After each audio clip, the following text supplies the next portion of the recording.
Good news for Mick Cronin. There's one less time he's going to have to see the Statue of Liberty this year.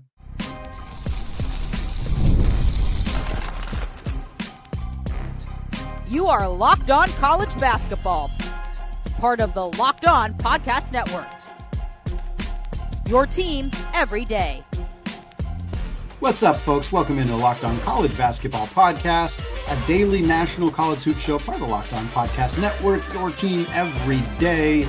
We are your co-hosts. I'm Andy Patton. He is Isaac Schade, and you are joining us at the place to get your college basketball content every single day. I want to give a special shout out to those everyday listeners and those of you hanging out with us in the Locked On College Basketball Discord channel, and remind you all that you can listen to the show ad-free on Amazon Music. Well, Isaac, the CBS Sports Classic has its first team change ever in over a decade. We're going to talk about that. We're going to talk about the very exciting matchup that it sets up as well. We also got some decommits from the high school ranks recommitting to other programs. We're going to talk about how many of those we have seen this offseason and how in the transfer portal era, that's probably going to become even more common going forward. And finally, we close out the show, Big Diesel, Big Aristotle, whatever nickname you want to give for Shaquille O'Neal, the next celebrity to be an Shazam. There you go. The next celebrity go look it up, to be kids. Assistant GM at a new school. It's not LSU.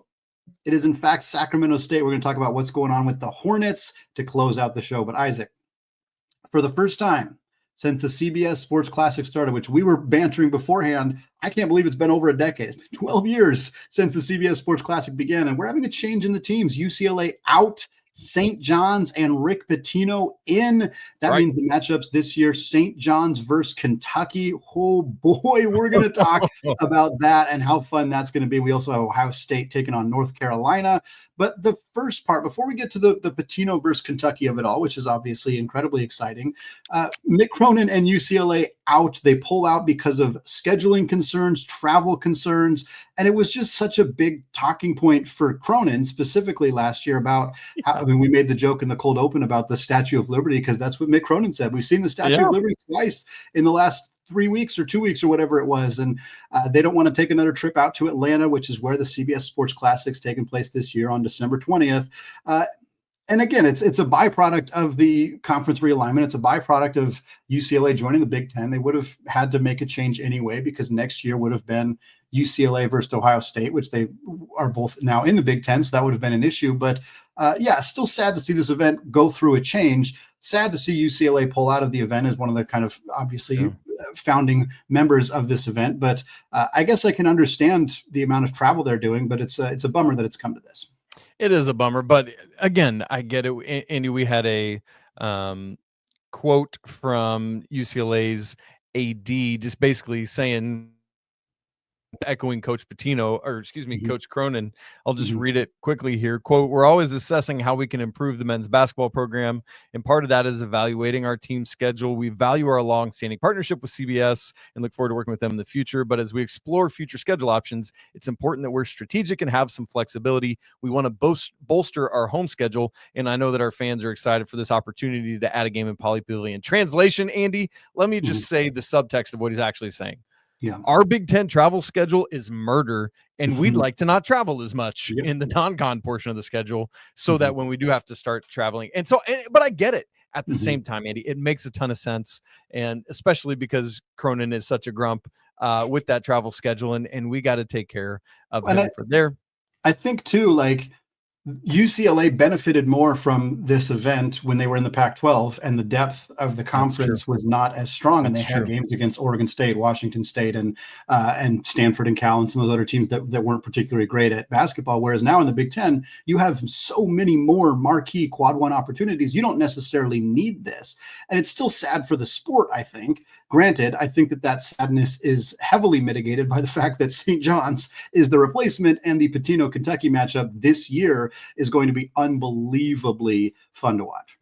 Yeah, it absolutely is, Andy, and also takes care of next year, had the schedule continued in its normal way, we would have had UCLA against Ohio State next year in the event. We can't have that because they're both Big Ten teams. And so this solves that a year early. So thank you, Mick Cronin, for helping with our logistics there. But yeah, Andy, let's get to what we're all excited to talk about here. Pitino versus Pope is going to be great, folks. If you're on Twitter and other social media, the two coaches posted a fun video together. I saw it first on Kentucky's official basketball account, just talking about how neat this opportunity is going to be, dating back 30 years to where Coach Pitino won his first national championship, and Mark Pope was the captain of that team, and now celebrating that they're going to coach against each other. I know they're right now looking forward to it because they're very happy on that video, but when that day comes, they're both going to be feeling it, Andy, right? Yeah. Like, and it'll be cool, right? I'm sure they'll have a cool moment on the court there in Atlanta before that game. Andy, I'm going to go out on a limb here. This is a wild take. You ready? I think this is going to be the nightcap of the event. You think it's going to be ahead of Ohio State, North Carolina? Yeah, I do think it will be the headliner, with all due respect to the Buckeyes and Tar Heels. No, this will be great. And honestly, Andy, St. John's is probably going to be ranked higher in the preseason than Kentucky will. As things stand right now, we don't know where portal stuff will move, but as things stand right now, St. John's is going to be the highest ranked team in this event, and therefore higher ranked than Big Blue Nation as well. I think you're probably right. And I think Kentucky's roster is basically set. They're waiting on Otega Oweh. I think that's the big kind of hinge for them. I think they're going to be great, and I think they deserve to be ranked in the top 10 in the preseason at this point. But St. John's will probably be in the top 10, maybe top 5 with the roster that they have with Zuby and Hopkins in the front court and the guards that they're bringing in. Like, I'm not even just take out the Pitino Pope of it all, which is obviously the most exciting element of this game, but just the matchup between these two teams, the rosters that they've constructed at this point should be really, really fun. And in Atlanta, I think you're going to see a healthy mix of both fan bases. Like, that's going to be a really, really epic game. We haven't even come close to looking at the full strength of the non-conference schedule, but I have a hard time believing there's going to be few, if any, games that are ahead of that in terms of like non-con matchups with intrigue before St. John's, Kentucky. I think that's going to be at or near the top of that list. That's a good word. Honestly, I very much expect Big Blue Nation to be the strongest attendance, because I feel like they usually call it Catlanta because they love to go down there and fill things up. Andy, but it brings me, like, if you're ready to switch away from the Pitino Pope of it all, which we can certainly come back to that. It's interesting because we knew, because of having now 2 Big Ten teams in this event, it was going to have to change at some point. And I got to be honest, Andy, I would rather have seen, if one of them was going to leave, I wish it would have been Ohio State, just from a competition standpoint, which is no disrespect to Ohio State. I think they're a fine program, but UCLA is more historically strong. It also makes sense that it probably was going to be UCLA since they were the conference shifter and Ohio State wasn't. But Andy, I think the fun question that we can ask, though, is from a long-term standpoint, is St. John's the best team to come in? Because you already have an ACC team in North Carolina, an SEC team in Kentucky, and then a Big Ten team. Now we know that's Ohio State. So you have had your pick of the litter of Big 12 and Big East teams. Is St. John's who you would have gone with? It's funny. Because for this year, yes, because of the Pitino, Kentucky, because they knew who they were going to play. They knew it was going to be Ohio State, North Carolina. They knew, who do we want out of the Big 12 and the Big East to play Kentucky? If you pick out of any team, it's St. John's. It's not even close. I think everybody would agree with that, and that's the decision that they made. But long-term, I don't know if you go with St. John's. First of all, it's a Champions Classic. Typically, teams that have won championships, at least somewhat recently as well. So for St. John's, not a team that fits in that regard. But and historically, they haven't been, they're not a blue blood or anything like that. They've had some great success in kind of pockets of time, but overall, their history does not hold up to certainly North Carolina or Kentucky, for that matter. Sure. But I like it for this year, and I think going forward you like it. But once Pitino's out, you might not. It might not fit as well, right? Yeah. I think if you're choosing any Big 12 or Big East team to add to this event, for me, I'll pick one of each: Kansas and Villanova. Kansas is the obvious choice in terms of success, historic success, and recent success, national championships, consistency, all that. They haven't been great the last couple of years, but they're a program that long-term you feel great about in this event. Same with Villanova for a lot of the same reasons. Recent success, historic success, not super recent success like the last few years, but the history, I think, is enough there. I'd certainly pick Kansas over Villanova because I think there is some concern about Villanova, even with Kevin Willard coming in. But those are the 2 picks I'd make. Yeah, I like that. Also, Andy, I don't care if we have champions in this event because it's the CBS Sports Classic and not the Champions Classic. You're right. Yes. Yes. Great point. I realized that right as I said. I was like, it doesn't matter if they're champions. Never mind. Yeah. I like the Kansas ad. I stayed away from the Jayhawks just because at that point it then becomes half of the Champions Classic since you've got Kentucky and Kansas in that, which I don't mind. I want both of those programs in all sorts of events. If I was choosing a team from each conference, knowing that you were going to take Kansas, I went with Houston, who I know it's the same kind of thing to St. John's of like, if and when the day comes that Coach Sampson retires, will the new Coach Sampson, his son, be able to keep it at that same level? Because Houston, yes, Phi Slamma Jamma, but in between, it's been kind of a desert there. So that's a thing. And then my Big East team I would go with is UConn. And I would pick UConn over Houston because I think they will have more longevity long term. And again, this is in a world where we're trying, since CBS Sports Classic to this point has been the same teams, we're thinking of this in this exercise as who's another long-term ad you could get. And for that reason, I love your Kansas pick. I think they have better staying power than Villanova. And I like my UConn pick because I think they have better staying power than Houston. So really interesting to see, is St. John's going to be a long-term ad or is it just a one-off thing? So we'll see with that. Andy, very quickly, and then we'll move on. The Big Ten has also announced, since we're talking Big Ten teams, their schedule matchups for next season for conference play. We're not going to talk about it right now just because we're short on time, but I loved how Cobra laid it out on Twitter. You can just find it at Cobra Stats. It's a really interesting matrix that kind of lists it according to Torvik rank and projections, I guess I should say.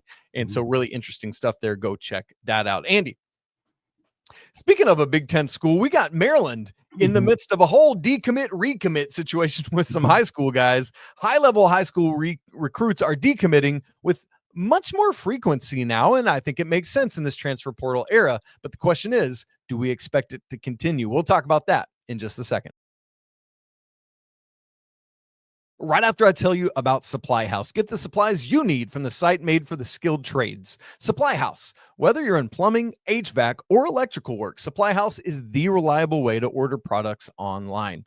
Their easy-to-use website is packed with helpful resources and the latest product info to help you get the job done right. Plus, with a complete inventory of over 200,000 parts from more than 400 top brands, you can find exactly what you need delivered fast from coast to coast. So Mick Bruins would love that, by the way. You need help with an order? Supply House offers expert support and industry-leading service, so you'll always talk to a real person. And for trade pros looking for that extra edge, their free Trade Master program offers exclusive perks like a dedicated phone line, free shipping, and discounts on every order.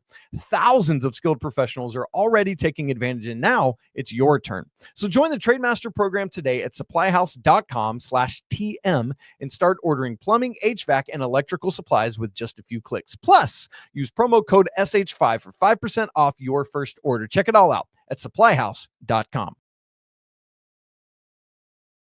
Andy, as we transition from UCLA to sort of kind of talking about Maryland a little bit, it occurs to me that Mick Cronin and Willard look a little bit alike. And we're also going to talk about Villanova here. So that's all connected. It's all connected. Bald coaches. Andy, and hiding under that glorious hat is your own bald dome. My own very bald head. Yes. And if I shaved my hair, I would be bald. You would look terrifying, I think. Well, I did do it once upon a time, my freshman year of college. I'll send you a picture. Yeah, please. I left my sideburns, though. It was awesome. So, Andy, we have seen this offseason a rash of high school incoming, high level, I might add, players decommitting from the schools that they had originally committed to. I'll just name off 4 quickly, including the most recent, which is Niko Bundalo, along with we've all decommitting from Washington. We've seen Darius Adams decommit from UConn. We've seen Caden Lewis decommit from Kentucky, and then Shelton Henderson decommit from Duke. And I think a couple of these are various reasoned, right? Like Shelton Henderson, I think is more about the Jay Lucas than being recruited over in the portal. And with the Bundalo, it's been a little unclear. But Andy, I think with both Adams and Lewis, we now have their new landing spot. And the most recent of which was a Caden Lewis announced on Thursday morning. So Andy, set us up. Where are these two guys headed and how are they tied together? Yeah, it's the Maryland Villanova connection. Is a Caden Lewis who decommitted from Kentucky is heading to Villanova, while Darius Adams is headed to Maryland to play for Buzz Williams. Whereas a Caden Lewis heading to Villanova to play for Kevin Willard, who of course left the job at Maryland apparently during the Sweet 16. But that's a conversation for a previous time. Regardless, yeah, I think it's big additions for both programs. A huge win for Buzz Williams, as Maryland's been a little bit quiet in the portal and the recruiting since he took over. And Adams, a guy who was going to go to UConn, but again, like in the transfer portal era, you see so many teams they have to fill up their roster and they have to add, for a UConn team, they're trying to get back after a disappointing season. And I don't think Danny Hurley wanted to rely too much on incoming freshmen. So they go out and they get a Silas Demery, who's a tremendous player and I think a really good fit in Danny Hurley's system. They also go out and get Malachi Smith from Dayton, but I also don't blame Darius Adams for seeing that Braylon Mullins, a very, very good freshman, is joining the program, and then Demery and Malachi Smith. And Demery's in the draft process, but he's not considered a particularly likely draft prospect. So you're going to have Demery, Smith, and Mullins in the backcourt. I don't really blame Adams for saying, hey, I'd rather find another opportunity. And Maryland has more openings. I don't know if, what contact happened before he decommitted, but makes sense for Buzz Williams to say, hey, come here, man. You can play big minutes right away. We're in a great conference. I'm sure that money obviously played a role here. And with Lewis, same type of thing. Kentucky loaded up backcourt. They lost a ton of guys from last year. So maybe Lewis thought, I'm coming in, I'm going to play big minutes right away. But then they already had Jasper Johnson coming in, and then they go get Jalen Lowe from Pitt, and they get Denzel Aberdeen from Florida. And if Owe comes back suddenly, that's a really crowded guard room. And with Colin Chandler back too, I don't blame Lewis for saying, well, maybe I'll take my chances somewhere else. And again, Villanova is a great fit. And I think Kevin Willard's a great fit stylistically for Lewis, but it's also not like it's a barren backcourt at this point. They get Devin Askew on his 6th year of college basketball, if you remember him from way back in the day. You get a transfer from James Madison and Bryce Lindsey. You get Tyler Perkins back. You got another top 70 recruit coming in, and Chris Jeffrey. That's a pretty full backcourt as well. So I'm interested to see how Lewis and Adams are able to do in their first years with these two programs, but I don't blame either of them for leaving where they were previously committed. And Andy, I think that's part of it. Is I think people are going to want to be quick to say, oh, you can't hold on to your commitments, and there you go, decommitting before you've even played. Well, guess what? It's the transfer portal era, and you wouldn't be saying the same thing about kids that have already been in college doing it. But a lot of times the reason other players are leaving is because somebody's coming in that's going to take the time that I thought I had to play, so I'm going to leave. It's no different than what these dudes are doing. I got no problems with them going to find the spot that makes the most sense for them. I also like it because it spreads the wealth throughout the country, right? We want to see more good basketball played at more good schools. And if this allows that to happen and more guys to get opportunities, then so be it. I'm great with it. I don't mind top high-level incoming freshmen. I don't want to see them buried on the bench. I'm with you. I want to see them playing. I want to see what they can do. And if it results in them going to quote unquote worse schools, which in this case, I guess Maryland's worse than UConn, and I guess Villanova's worse than Kentucky, but they're still really high level programs. But I would much rather see that. So I'm with you 100%. I hope that we see more of this. It's a delicate balancing act for coaches, and I sympathize with them of we don't want to lose players, but we also have to do what's best for our program. And if we can get a high level transfer to come into our program who we know can contribute to winning basketball right away, we can't say no to them because we have a freshman coming in who might decommit anyway. You just have to make those moves. And it's a delicate balancing act. There's not a coach out there that's batting 1,000 on this. There's not. And I will see how these coaches feel about these players leaving their programs or if they regret it down the line, but I don't blame anybody for how these situations have shaken out. Yeah, it's funny. Both, as you said that, Andy, I realized both players are leaving schools with many, many, many national championships to go to schools with national championships, just not quite as many. But yeah, I think the only thing you could think to do differently is if you're a high school recruit, wait longer before committing. Yeah, but I don't want to wait. Literally earlier this week, Andy, I was texting with the father of an incoming 5-star 2025 freshman who told me just how draining and exhausting the whole process Yeah. is. And so I can't blame, like, I wouldn't want to wait either. I would want to get committed somewhere, Mhm. even if I knew in the back of my head there was a chance that some portal guys would commit and it would Mhm. cause me to later decommit. I would just want to be done with it. And so Mhm. I'm with you. Like I don't know that I would change or do anything different, because I would just be champing at the bit to be done and, Yeah. and committed somewhere.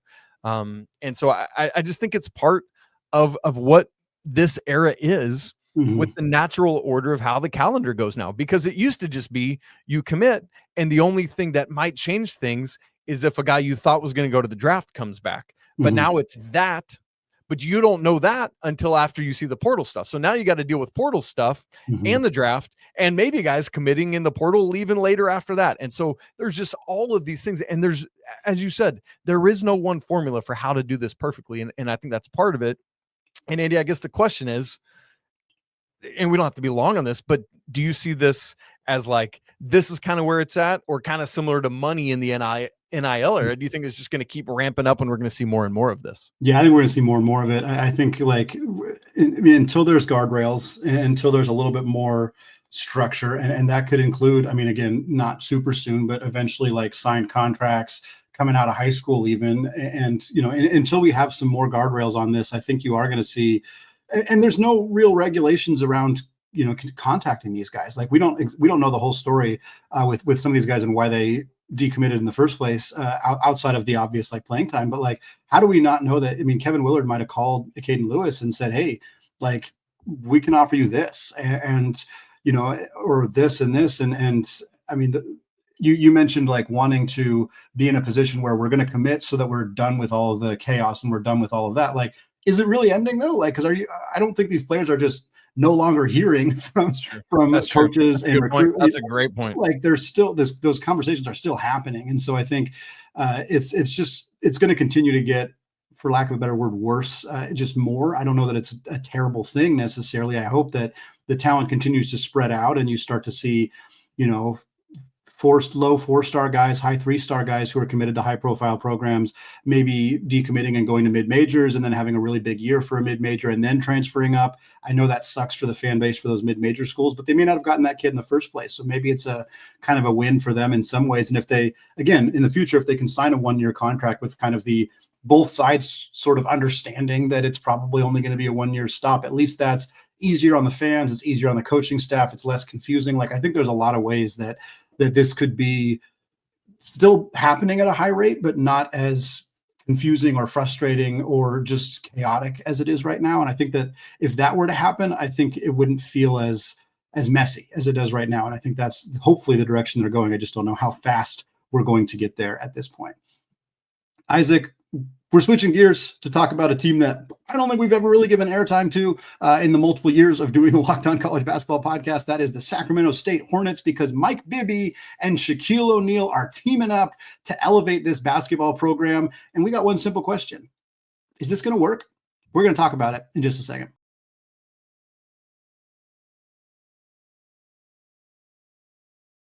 All right, as they're closing out the show, talking about Sacramento State, a program that has been in the news a little bit in the last year or so, as there's been conference realignment going on the West Coast, in particular with the kind of rebirth of the Pac-12, and they poached a few Mountain West schools, and the Mountain West has been kind of backfilling from the WAC and from other places as well. And Sac State's really wanted to get involved in that. They've been very clear about, they have this big pocket of NIL money. They're redoing their basketball arena, which is opening next fall. They're redoing their football arena. Like, they've been huge in the news of, like, we want to, at first they were adamant about the Pac-12. They're not going to get out of the Pac-12. An FCS program jumping straight to that conference is not something that's going to happen. Maybe the Mountain West comes calling, who knows?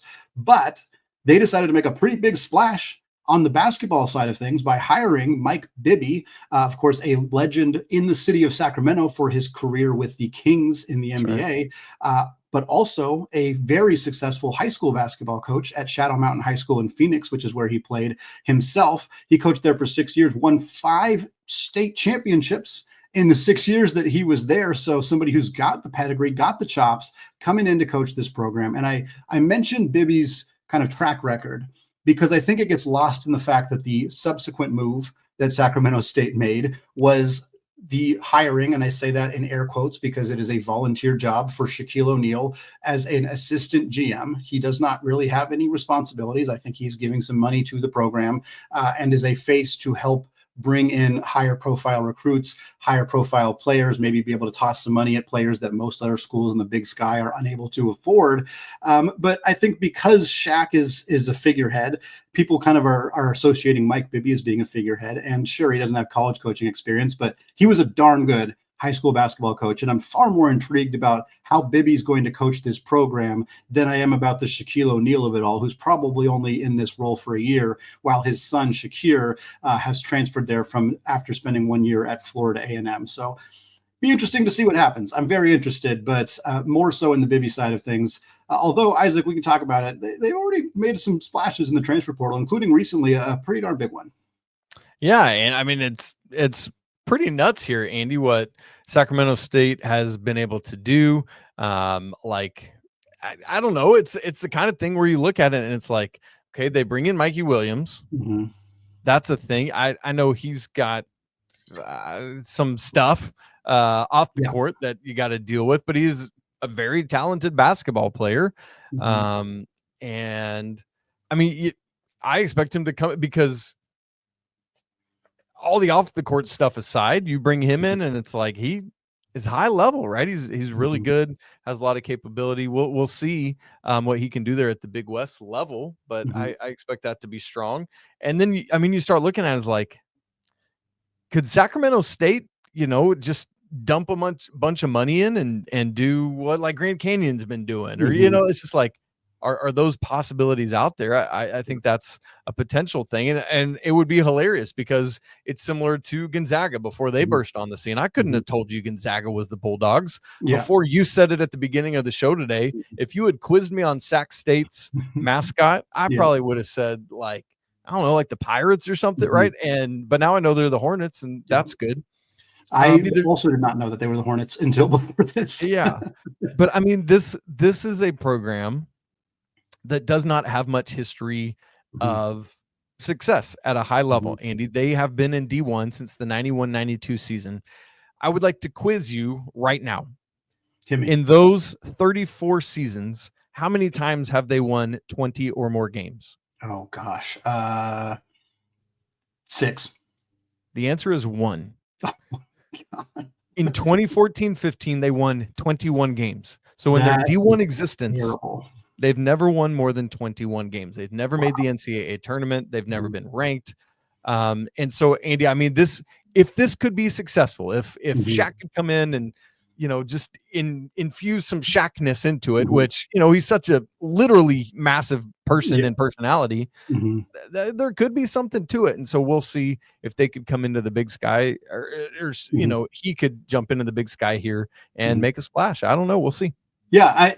I think that's a huge part of the conversation too, is that you can criticize, the figureheadness of Shaq if you want to, and they're just trying to get money because the son's there, whatever. There are things about this that can rub people the wrong way, but at the end of the day, I think it's really simple. Sacramento State has historically been awful. There is no direction to go but up. They have nothing to lose. They have nothing to lose hiring a coach who has high school success and has not ever coached at the collegiate level. Nothing to lose with that move. Nothing to lose with bringing Shaq in. Nothing to lose with bringing Shaq's son over with the hope that it would lead to Shaq being involved in the program. Shaquille O'Neal, spent 2 years at Texas State and couldn't get on the floor. He spent 1 year at Florida A&M, was decent. He's probably not a particularly great player. Maybe he'll be competitive in the Big Sky, but Isaac, this team finished 348th at Ken Pom last year.